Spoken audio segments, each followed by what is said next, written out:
Bismillahirrahmanirrahim. Assalamualaikum warahmatullahi wabarakatuh. Alhamdulillahirabbil alamin wahdahu wassalatu wassalamu ala asrafil anbiya'i wal mursalin wa ala alihi wa sahbihi ajma'in, amma ba'du. Asyhadu an la ilaha illallah wahdahu la syarika lah wa asyhadu anna Muhammadan 'abduhu wa rasuluhu alladzi la nabiyya ba'dah. Pertama sekali puji syukur kita kepada Allah Subhanahu wa taala dan mengucapkan alhamdulillahirabbil alamin. Seterusnya salat dan salam kepada baginda Rasulullah sallallahu alaihi wasallam. Allahumma shalli wa sallim wa barik ala Muhammad wa ala ali Muhammad. Baik, anak Bapak semuanya, terlebih dahulu sebelum kita mulai pembelajaran kita ini, mari sama-sama kita berdoa. Doanya adalah Bismillahirrahmanirrahim. Rabbi zidni ilma warzuqni fahma. Ya Allah, tambahilah ilmuku dan pertinggilah kecerdasanku. Amin. Baik, anak bapak semuanya, pelajaran kita yang selanjutnya adalah pelajaran tentang salat ya. Silakan anak bapak ambil buku agamanya dan dibuka halaman yang ke-67, yaitu tentang bacaan salat ataupun tata cara salat. Kalau sudah diambil, silakan anak bapak dengarkan dengan baik. Mudah-mudahan setelah kita belajar tata cara salat ini, anak bapak nanti salatnya bisa lebih sempurna dan lebih baik. Amin. Anak bapak semuanya, dalam pembelajaran salat ini nanti Bapak akan menjelaskan tentang pengertian salat, terus macam-macam salat fardu, dan seterusnya adalah Bapak akan menjelaskan tata cara melaksanakan salat mulai takbiratul ihram sampai salam. Nah, itu untuk hari ini yang 3 itu ya. Tujuannya adalah supaya salat kita itu lebih bagus dan lebih baik dan semakin berkualitas dan semakin banyak pahala dari sebelumnya. Baik, anak bapak semuanya, salat fardu itu adalah ibadah penentu bagi nasib seseorang nanti di akhirat. Kalau salat kita baik, berarti nanti nasib kita di akhirat akan baik dan bagus. Namun jika salat kita selama hidup di dunia jelek, buruk, tidak ada kualitasnya, berarti nasib kita nanti di akhirat akan buruk juga.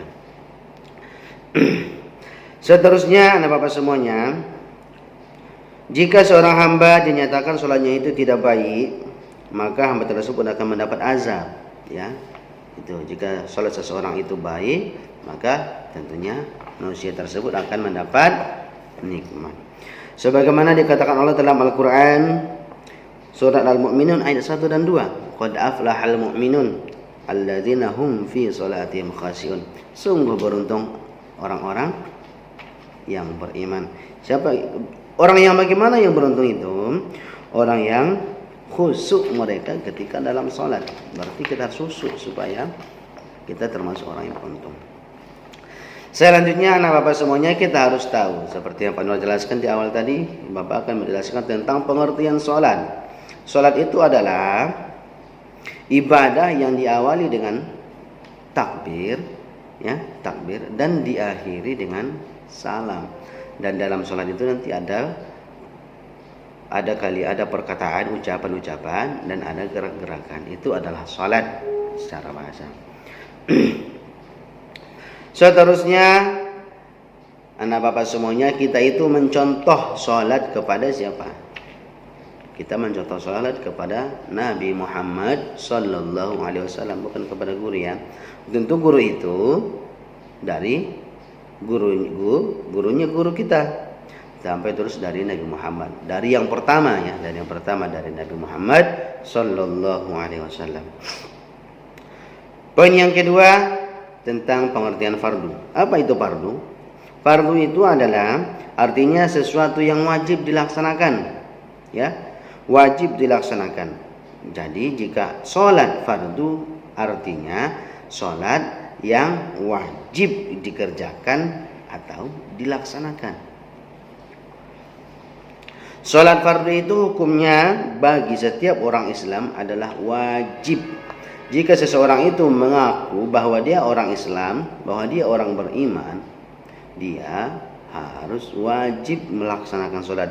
Jika tidak melaksanakan salat, pastinya akan berdosa, baik itu laki-laki ataupun perempuan, baik itu soleh dan soleha yang sudah balik, dia akan mendapatkan kewajiban salat yang dimana.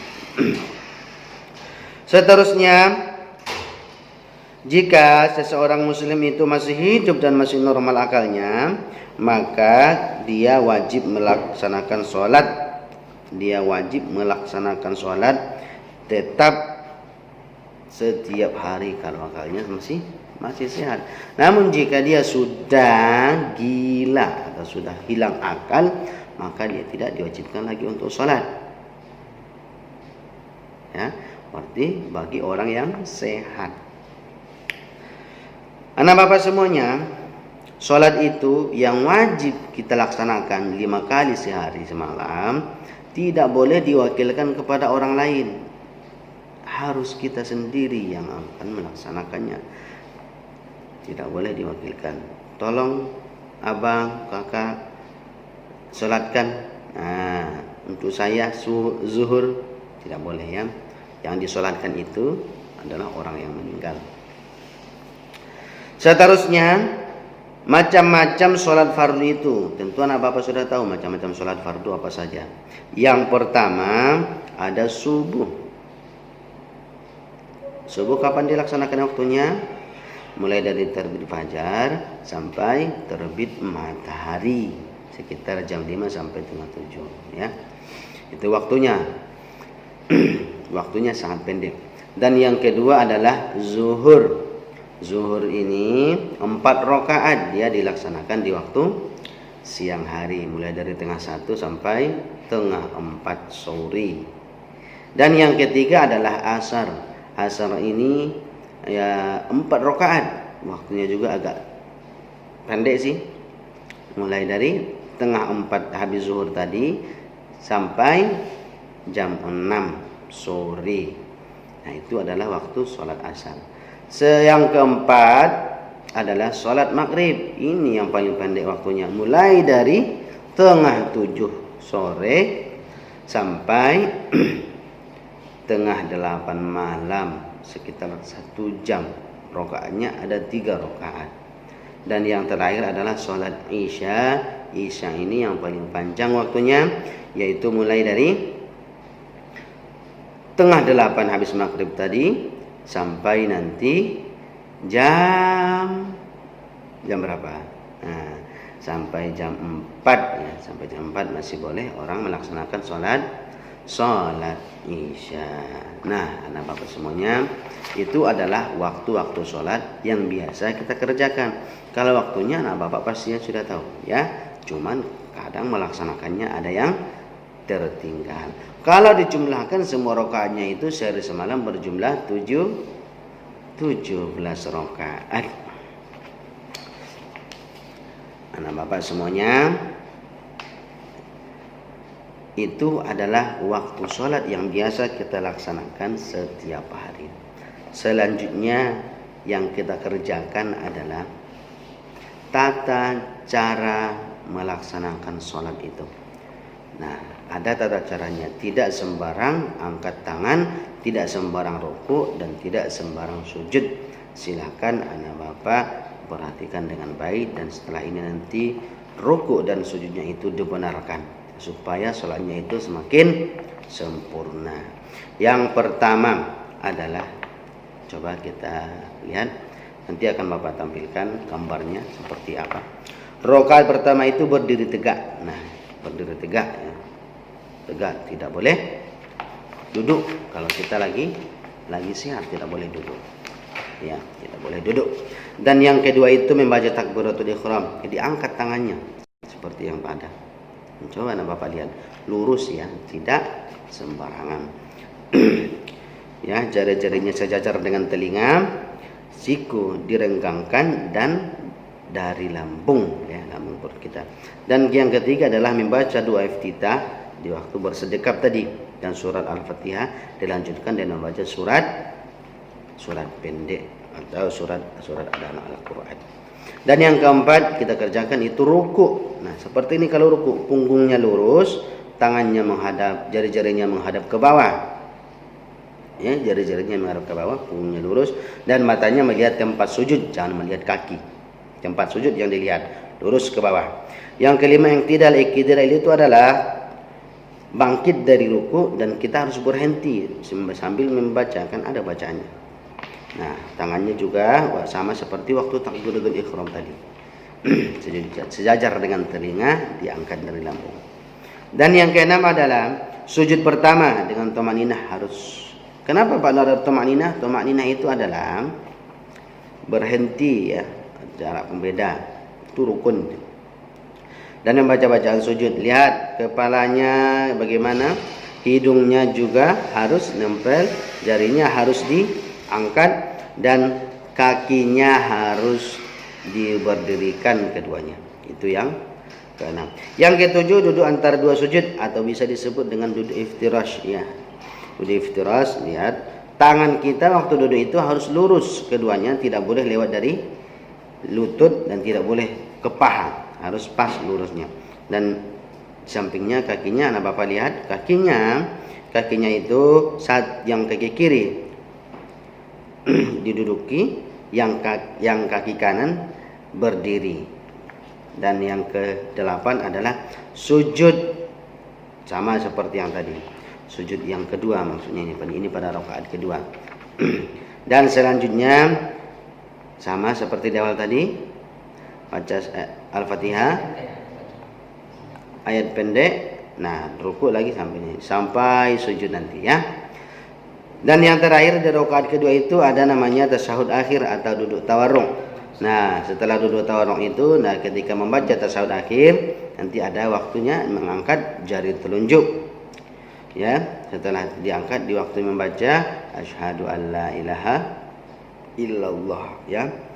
Seterusnya setelah selesai dibaca doa salat sebelum salam, nah bapak melihat ke sebelah kanan, coba lihat ya, lurus dilihat ke sebelah kanan, kepala kita lurus, dan yang kedua lurus ke sebelah kiri dilihat ya, jangan sampai melihat-lihat yang lain ya, lurus. Assalamualaikum warahmatullahi. Nah, itu adalah tata cara kalau kita mau sholat. Itu baru gerakannya saja. Pas di waktu anak bapak menggerakkan tadi, bacaannya belum. Bacaannya insya Allah pada pertemuan selanjutnya. Anak bapak perbaiki dulu mana yang belum pas. Nah, nanti dipaskan. Coba ingat-ingat waktu sholat nanti sholat duha ataupun sholat zuhur. Nah, kata Pak Nur tadi rukuknya harus begini, seperti yang biasa kita praktekkan di waktu kelas 1 kemarin, waktu sholat duha, sholat zuhur ya, harus dibenarkan. Nah, anak bapak semuanya, untuk hari ini kita cukupkan sampai di sini. Dan untuk tugas anak bapak nanti semuanya, silahkan nanti bapak tulis di buku garis 2 jumlah ataupun macam-macam sholat fardu. Contohnya zuhur, nah, jam 12:30 sampai jam 3:30 ya. Nama sholat dan waktunya, waktu mulai kapan dan berakhirnya kapan. Berarti sholat yang 5 waktu ya. Silakan anak bapak tulis dan dikirim nanti ke Pak Anwar. Kita cukupkan sampai sekian. Alhamdulillahirabbil alamin. Assalamualaikum warahmatullahi wabarakatuh.